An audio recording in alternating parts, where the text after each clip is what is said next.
सब डालने पड़ते हैं, तेरी दवाइयाँ डालनी पड़ती हैं, तब जा करके हम अच्छी फसल उपजाऊ बना पाते हैं। तो संसार रूपी जो खेत हमको मिले हैं उनके विषय में हम बहुत सोच रहे हैं, लेकिन उनमें जीवन रूपी खेती मिली है इसके विषय में हमने नहीं सोचा है। ये भी तो खेती है। अरे जीवन खेती कब जोतोगे, नाम बीज प्रभु कब बोगे, बंजर है गुरुदेव ये खेती बंजर है। अरे काटो लियो गुरुदेव जगत का बंधन है। क्या है? ये खेती है, ये जीवन। और इस जीवन को हरा भरा करने के लिए हमने कोई उर्वरक, कोई रसायन नहीं डाला अभी तक। तो सुना खूब है, तो बताओ रसायन क्या है? इतनी कथाएं आप सब सुने हो, बताइए वह रसायन कौन सा है जो हनुमान चालीसा में भी बताया है और श्रीमद् भागवत में भी आया है? यदि कोई जानता हो हाथ खड़ा करिए और बताइए, आंसर दीजिए। भगवान भगवान और कोई और किसी को पता है? बताइए। जी जी बताइए। राम रसायन। राम रसायन जो भगवान का नाम है वो इस जीवन रूपी खेती को हरा भरा करता है। इसके अलावा कोई दुनिया में नहीं। इसके अलावा और कोई साधन में नहीं है इस कलिकाल में। यही कलिकाल भक्ति विवेक राम नाम अवलंबन एक ही। तो कृष्ण रसायन, राम रसायन, यही हम आप सबके जीवन को मैं चलता हूँ, हरा भरा करता है। आपको एक मंत्र दे देता हूँ। जी जी। राम रसायन इसके अलावा दुनिया में कोई नहीं। वाह वाह क्या बात है। तो श्री सूत जी तुम्हें वो माता चपका में वो, तुम्हें वो बंधु चस्कात में वो, तुम्हें वो विद्या दबड़ंत में वो, तुम्हें वो सर्वम ममते। इसके अलावा कोई दुनिया में नहीं है। कृष्ण प्राप्ति करो साधन राम रसायन। बोलेगी श्रीमद् भागवत महापुराण इस कलिकाल में, इस कलयुग में भगवान को प्राप्त कराने के लिए सबसे बड़ा रसायन है, सबसे बड़ा रसायन है। तो जो इस भागवत का आश्रय लेता है, जो भागवत से बढ़ करता है, उसके जीवन में भक्ति ज्ञान वैराग्य ये तो बढ़ती ही है, साथ ही साथ वो भगवान को भी प्राप्त करता है। भगवान को भी। अरे ऋषियों, एक बार श्री परीक्षित जी महाराज को सुखदेव जी जब कथा श्रवण कराने बैठे, तब देवता अमृत का कलश लेकर आए। और जब अमृत का कलश लेकर के आए तो कहा कि परीक्षित को श्राप लगी है, 7वें दिन मर जाएंगे, तो ये अमृत परीक्षित को पिला दो और हमें कथा सुना दीजिए। कथा श्रवण करा। तब यहाँ परीक्षित जी ने यहाँ हंसी उड़ा दी देवताओं की। अरे देवताओं, तुम कथा के अधिकारी हो, तुम विनिमय करने के लिए आए हो। तब यहाँ देवताओं को कथा दान श्री सुखदेव जी ने दिया और परीक्षित जी ने 7 दिन कथा श्रवण करी और मुक्ति प्राप्त कर लिया, मुक्ति को प्राप्त कर गए। ब्रह्मा जी को बड़ा आश्चर्य हुआ और जब ब्रह्मा जी को आश्चर्य हुआ, सत्य लोक में बैठकर और तराजू को जब उठाया, एक पलड़े पर भागवत को रखा और एक पलड़े पर समस्त ग्रंथों को रखा और जब उठाया तो भागवत का पलड़ा भारी पड़ गया। क्योंकि कलयुग में श्रीमद् भागवत ही ऐसी है जो भगवान तक ले जाती है, जोड़ देती है, संबंध स्थापित कराती है। अरे ऋषियों, इसी भागवत को देवर्षि नारद ने भी श्रवण किया। तो 88,000 ऋषियों के मन में प्रश्न आया कि श्री देवर्षि महाराज जो नारद जी हैं, इनको तो श्राप है एक क्षण के लिए कि कहीं ठहरते नहीं। तब यहाँ आज सूत जी महाराज श्रवण करा रहे हैं। एक बार की बात है कि श्री नारद जी महाराज भ्रमण करने के लिए सत्संग की कामना लेकर के कहीं सत्संग श्रवण कर रहे हैं और भ्रमण कर रहे हैं। और नारद जी का नियम है क्या, जहाँ भी जाते हैं हरि कीर्तन करते हैं। नारायण नारायण श्रीमन्नारायण नारायण नारायण श्रीमन्नारायण नारायण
संघादी महर्षियों का आगमन हुआ। सामने महर्षि आ रहे हैं। देखिए, सोनगादी महर्षि 88,000 ऋषियों को कहा जाता है और संघादी महर्षि 4 ऋषि ब्रह्मा जी के जो पुत्र हैं, सनक, सनंदन, सनातन और सनत कुमार। ये 4 महर्षि भ्रमण करते यही पृथ्वी लोक पर आ रहे। तो नारद जी से भेंट हुई और नारद जी उदास मन मन दिखाई दिए। सब ऋषियों ने पूछा, अरे नारद जी महाराज, आप उदास क्यों हैं? अरे संतों को तो प्रसन्न रहना चाहिए। तब यहाँ नारद जी आ गए, सुना रहे हैं। बोले, हे महर्षियों, मैं सत्संग की कामना लेकर के पृथ्वी लोक पर गया। गंगा गोदावरी समस्त ब्रह्मांड में भ्रमण करता हुआ मैं सत्संग की खोज कर रहा था, लेकिन खोज करते करते कहीं मुझको सत्संग दिखाई नहीं दिया। तरुणी प्रभुता की मिसालों को बुद्धिदायक वृत्तियों के घर में जाकर के देखा तो रणनीति चलती है। सन्यासियों के वहां जाकर देखा तो कहलाने को तो सन्यासी, लेकिन सन्यास नाम मात्र रह गया। कहने को त्यागी है पर त्याग 1% भी नहीं दिखाई दिया। तो भगवान का कीर्तन कहीं सुनाई नहीं दिया, लेकिन मेरे मन में विचार आया कि भगवान श्री कृष्ण की जो नगरी है, जो घर है वृंदावन, उस वृंदावन में चलकर देखें, जिस वृंदावन में भक्ति महारानी नृत्य करती है। तो ऋषियों जब मैं उस वृंदावन धाम गया तो वहां एक आश्चर्य देखा। क्या? वहां एक देवी बैठी हुई है और उस देवी की गोद में 2 वृद्ध पड़े हुए हैं। वह देवी रो रही है और उसके आसपास कई देवियां बैठ करके कोई पंखा जल रही है, कोई पसीना पोंछ रही है। तो मैं यह दृश्य देखकर लौटने लगा, वापस जाने लगा। तब उस देवी ने कहा, भो भो साधु क्षणम तिष्ठ मन चिंतपि नाशय। भो भो साधु क्षणम तिष्ठ, हे साधु, हे महात्मा, आप कुछ क्षण रुक जाइए, मेरे कष्ट को दूर करिए। उस देवी के आग्रह पर और जब मैं रुका, मैंने पूछा, देवी आप कौन हो? तो वह बोली, अहम भक्ति दीदी, मैं भक्ति हूँ। तो जो ये 2 वृद्ध मेरी गोद में दिखाई दे रही है, ज्ञान वैराग्य मेरे पुत्र हैं। देवर्षि, आप देखिए विडम्बना कि मैं माँ हूँ पर मैं जवान हूँ और मेरे बेटे वृद्ध हो। और कौन माँ ऐसी होगी जो बेटों को बूढ़ा देखे और स्वयं तरुण रहे, जवान रहे? नारद जी महाराज, आप शीघ्र शीघ्र मेरे पुत्रों का दुख दूर कीजिए, नहीं तो मैं इस भारतवर्ष को छोड़ करके विदेश चली जाऊंगा।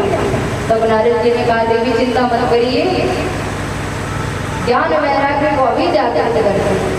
तो वेदांतों का पाठ किया, वेदांत कानों में सुनाई थी, गीता का पाठ, गीता पाठ मुहूर्त, लेकिन फिर भी ज्ञान वैराग्य थोड़े चेतना तो आई पर उत्तर नहीं मिलते।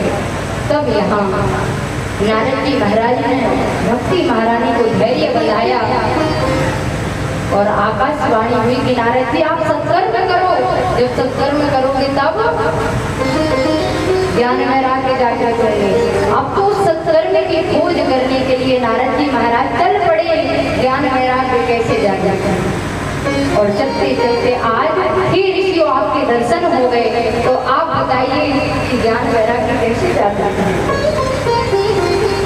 ऋषियों ने कहा, नारद जी आपने बड़ा अच्छा प्रश्न किया है। तब कहा कि श्रीमद् भागवत सप्ताह ज्ञान यज्ञ श्रवण करने से ज्ञान वैराग्य जागृत हो जाएंगे। नारद जी ने कहा कि मैंने तो वेदांतों का जो सार है श्रीमद् भगवत गीता उसका पाठ किया, उससे जागृत नहीं हुए तो भागवत से क्या जागृत होंगे। तब कहा ये जो भागवत है ये वेद रूपी वृक्ष का पका हुआ फल है, और कोई पेड़ यदि है तो पेड़ में जितना रस नहीं होता उसके तने में, उसकी पत्तियों में जो रस नहीं है वो रस फल में मिलता है। तो नारद जी भागवत फल है, और जो इस भागवत फल का आस्वादन करता है तो भक्ति और ज्ञान वैराग्य के जो पुत्र हैं, भक्ति के जो पुत्र वो जागृत हो जाएंगे। अब तो महाराज देवर्षि नारद ने कहा आपसे अच्छे वक्ता कहाँ मिलेंगे, कहा आप ही कथा श्रवण कराइए। और आज गंगा के तट पर सनकादि महर्षियों के साथ आज नारद जी महाराज गंगा के तट पर सभी जितने संत महापुरुष हैं सभी को आज सूचना मिली, सभी दौड़ो करके श्रीमद् भागवत कथा श्रवण करने आ रहे हैं। और यहाँ कथा प्रारंभ हो गई, और जब कथा प्रारंभ हुई श्री नारद जी महाराज श्रवण कर रहे, सनकादि महर्षि श्रवण करा रहे हैं। अब थोड़ा जल्दी जल्दी चले क्योंकि ज्यादा विस्तार करेंगे तो समय ज्यादा हो जाएगा। आज यहाँ कथा प्रारंभ हुई और कथा प्रारंभ में नारद जी ने प्रश्न किया कि आप कहते हैं कि श्रीमद् भागवत से सभी जीवों का कल्याण होता है, लेकिन क्या श्रीमद् भागवत की कथा श्रवण करने से कोई पापी व्यक्ति तरा कोई पापी भगवान तक पहुंचा है? ऋषियों ने कहा कैसी बात करते हो नारद जी, अरे श्रीमद् भागवत महापुराण की श्रवण करने से पापी तो तरते ही हैं, लेकिन प्रेत भी इस भागवत को श्रवण करने से जो भूत प्रेत इत्यादि हैं वो भी तर जाते हैं। तो कहा ऐसा कौन करा? तब यहाँ प्रसंग आया है, एक आत्मदेव नाम के ब्राह्मण हैं जो बड़े ही सदाचारी हैं, तुंगभद्रा नदी के तट पर रहते हैं, अपना स्वाध्याय भजन कीर्तन किया करते हैं, सदाचारी। लेकिन इनकी जो पत्नी है धुंधली देवी, ये बड़ी ही कुतर्कनी है। धुंधली से आप अनुमान लगा सकते हो जिसकी बुद्धि उल्टी चलती। यदि आत्मदेव कहते हैं देवी भगवान का भजन करना है, आत्मदेव कहकर चले जाते हैं, पर देवी जी भजन नहीं करती। जैसे ही समय मिलता है और निकल पड़ते हैं पड़ोसनों के पास बैठकर खूब गप्पे मारती है। तो जो आत्मदेव कहते हैं उसके अनुसार नहीं चलते, मनमुखी चलते हैं। एक बार एक संत भगवत भक्त थे, लेकिन उनकी जो देवी जी थी वो बड़ी उल्टी थी। वो कहेंगे अरे देवी इस तरफ जाना है, ये सीधा रास्ता गया, तो वो देवी जी क्या करें? पति देव कहेंगे इधर जाना है, वो देवी जी उल्टी जाए। वो कहेंगी तुम जहाँ गओगे उस तरफ तो हम जाएंगे ही नहीं, चाहे कुछ भी हो जाए। कुछ होता है ऐसा, कुछ लोगों की बुद्धि उल्टी ही चलती है। एक बार पति देव दोनों धर्मपत्नी साथ नहाने के लिए गंगा जी में गए, और जब गंगा जी में गए पति देव ने कहा देवी देखो गंगा जी बहुत गहरी है, थोड़ा समझ के चलना। बोली अरे खड़े आए, क्या हमने कभी गंगा स्नान नहीं किया? हम तो गंगा स्नान करके ही गए। देवी जी नहीं मानी, पति देव ने देवी पैर संभाल करके देवी जी और अंदर, देवी जी ज्यादा अंदर मत जाओ, कहीं नहीं है। बोली अरे कहाँ गए हैं? पति देव कहेंगे ये हाथ पैर इस तरफ नहीं जाना है, थोड़ा इधर जाओ। बोलेंगे नहीं उधर ही जाएंगे, उधर ही जाकर नहाने लगे और गंगा जी का प्रवाह देखता तो देवी जी बह गए। बोलो राधे राधे। तो ऐसे ही बिल्कुल ये धुंधली देवी पति देव जो गए उसके बिल्कुल विपरीत कार्य करता, सीधा नहीं करता। लेकिन इनके घर में सभी सुख सुविधाएं पर संतान नहीं, और जब संतान नहीं है एक दिन आत्मदेव बड़े दुखित होकर के आत्मग्लानि में भरते हुए और आज एक जंगल की ओर बढ़ चल पड़े। और जब गए इनको पासा रही जंगल में, पानी पी करके और उसी जंगल में बैठ करके रोने लगे। एक संत महापुरुष आए और संत महापुरुष ने आकर के पूछा कि अरे ब्राह्मण देव क्यों रो रहे हो? तो इस आत्मदेव ने कहा कि हम इसलिए रो रहे हैं कि जिस घर में, जिस गृहस्थ आश्रम में सब कुछ हो लेकिन यदि संतान का सुख ना हो तो वह गृहस्थ आश्रम श्रेष्ठ नहीं माना गया। तब यहाँ संत ने बहुत समझाया, संन्यास में बड़ा दुख है। अरे क्या तुम संतान की चाहे में बैठे? अरे भगवान का भजन करो। आत्मदेव की समझ में नहीं आया, बोले हम कुछ नहीं जानते, हमको तो पुत्र चाहिए, संतान हो चाहे पुत्र तो पुत्री दो। आज यहाँ उन महात्मा ने कहा आत्मदेव तुम्हारे एक जन्म की तो कही क्या, 7 जन्म में भी कोई संतान का योग नहीं। अब तो ब्राह्मण देव ने कहा अरे महात्मा जी हम तो एक जन्म में मर रहे थे, आपने और 7 जन्म में दुख दे दिया, कष्ट दे दिया। संतान दो नहीं तो आपके सामने प्राण त्याग देंगे। आज उन संत ने कृपा करके फल आत्मदेव को दे दिया और फल जैसे दिया कहा ये अपनी पत्नी को खिला देंगे। आत्मदेव प्रसन्न होकर के घर आए और धुंधली से कहा ये फल खा लेंगे। धुंधली ने कहा रख दीजिए, हम सोच इत्यादि से निर्मित होकर के खा लेंगे। आत्मदेव फल रख करके चले गए और धुंधली के मन में कुतर्क जब आया, मन में विचार करने लगे फल खाने से गर्भ रह जाएगा, पेट बढ़ जाएगा, आग लग गई नगर में, कैसे भागूंगी, कैसे दौड़ लगाऊंगी। एक पड़ोस की अपनी सहेली को बुला करके राय सलाह ली तो सहेली ने कहा देखो बहन खाना तो खा लो, नहीं खाना कोई बात नहीं है, फल गाय को खिला दो। बोली देखो बहन ऐसा है यदि नंद आएगी, नंदन भाई आएंगे तो सारा धन ले जाएंगे यदि मैं गर्भवती हुई, इसीलिए मैं उस कष्ट को सहन नहीं करना चाहती। वो पड़ोसन चली गई, फिर बहन आई, बहन से सलाह मशवरा किया। बहन ने कहा कि ये फल गाय को खिलाओ और मेरे पेट में जो गर्भ है वो मैं तुम्हें दे दूंगी। तो आज यहाँ धुंधली ने वो फल गाय को खिला दिया और बहन ने कह दिया कि मैं अपनी संतान तुम्हें दे दूंगी। आज बहुत सारा धन इसने अपनी बहन को दे दिया और अब तो झूठा नाटक करती हुई पेट में गर्भ है। और जब बहन के यहाँ एक पुत्र प्राप्त हुआ तो वो रात्रि के समय दे गई इसको। अब तो सुबह धुंधली ने शोर मचा दिया कि संतान हो गई, पुत्र हो गया। आत्मदेव बड़े प्रसन्न हुए। आत्मदेव ने कहा कि मैं इसका नाम परमात्मा देव रखूंगा। धुंधली ने कहा बड़े आए, 9 महीने पेट में हम रखे और नाम आप रखोगे? नाम तो हम ही रखेंगे। तो बोले ठीक है देवी आप। तो बोले मेरा नाम धुंधली और मेरे बेटे का नाम धुंधकारी।